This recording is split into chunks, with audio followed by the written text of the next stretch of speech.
cannot convince me that in my days and time there is a revival. There is nothing you can tell me. You cannot convince me that in our age we are only just dramatic. There is no. Do you know what a revival is? When we see righteousness at its peak over sin.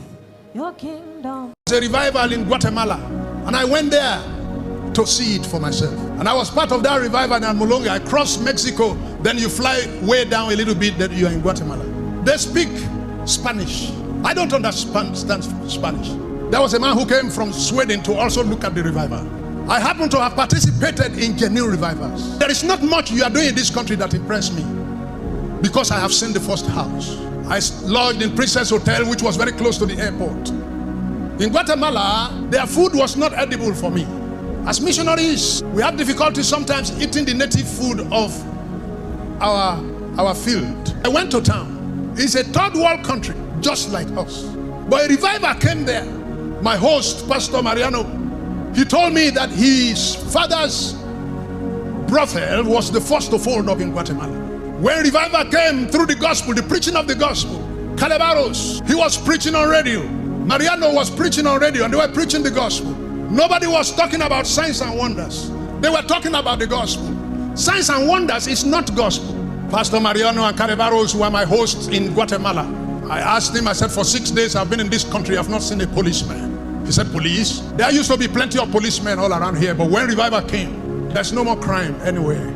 All the beer parlors in this town have closed down. My father's beer parlor was the first one to close down. 23 beer parlors closed down in Omolehin. And all the prostitutes in Omolehin, check it on your phone. Check it on your phone. Google Omolehin transformation. It's a whole territory. The territory had 4 prisons. It's the cities, it's the crime center of South America. I was a missionary there. And when revival came to Omolehin, all the prostitutes in the town, they became deaconesses in different churches. They were not talking about signs and wonders in Omolehin. I was there. They were preaching the gospel. And when you serve your jail term and you get out, nobody come in. You serve your jail term, you get out, nobody come in. And then the prison became empty and became a church. 4 prisons in Omolehin and Guatemala area became empty, and nobody entered there again. There was no more crime anywhere. The 4 prisons became churches. Buy your ticket and follow me and let's go there. And it has remained like that. The prisons have remained empty in Omolehin for 25 years.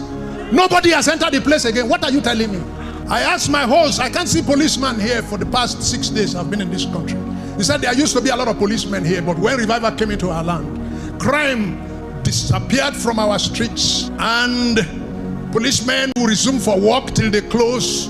Nobody brought any case, and they are now deploying the policemen to other sectors of the country's forces, the immigration and customs. Policemen are being retrenched in Omolehin because of no work. In our own case in this country, we are recruiting MOPO, we are recruiting army, we are recruiting more, because the more churches are spreading, the more crime is also spreading, and you are calling that revival. If I have not seen what I have seen, if I have not traveled the distance I have traveled, if I have not participated in what I participated in, God, I'm telling you there's revival in Nigeria. There is no revival here. I left the hotel and went to the streets. I saw a woman selling stuff by the roadside, and I asked to buy. At the airport, I had changed some of the dollar I have on me to their national currency. Their national currency is called Quartelis. When I finished buying what I wanted to buy, I asked the woman, how much do I pay? She told me how much I was going to pay. I did not understand Spanish. She did not understand English. 4 people who are passing by going to work. I stopped them dressed in suit. I said, could you please help me ask this woman how much am I supposed to pay? Then they would say, English? I said, English. I said, sorry, I don't speak English. 4 people. I decided to bring all the money in my pocket. Some of the money is quarterlies, and some of the money is dollar. And I gave them all out to him, to her. And I asked her to choose whatever she thought is the price and give me the rest. She took a coin, another smaller coin, and did like this on the streets. If you try it in a church in Nigeria, go to all this camp in Lagos where you see crowd and so on. Go there to those people and bring the dollar in your pocket and all the naira and give it to the person selling, and ask her to pick whatever she wants. Whether she will not even tell you that the whole money is not enough. The biggest problem with us is that we have told ourselves lies. If people tell you lies, but when you tell yourself lie, you will be incurable.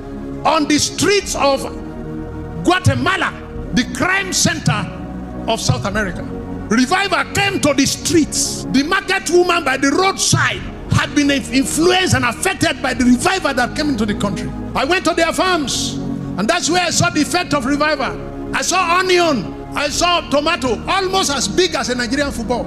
I saw carrot, nearly like Nigerian cassava.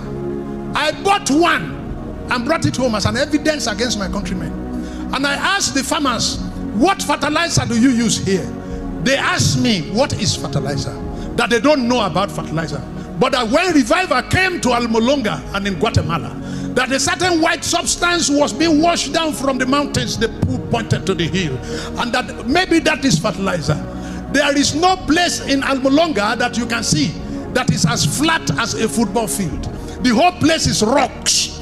Our aeroplane was hardly finding a place to land, but inside these rocks they grew their crops. And it's in Almolonga I knew what the Bible says, that if my people that are called by my name shall humble themselves and pray, and shall repent and confess, that he will heal their land.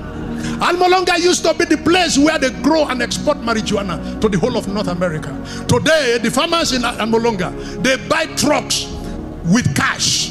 They don't use credit card. They buy trucks from North America with cash, and they pay cash from their tomatoes, from their onion, from their carrots. Their land began to respond to the gospel.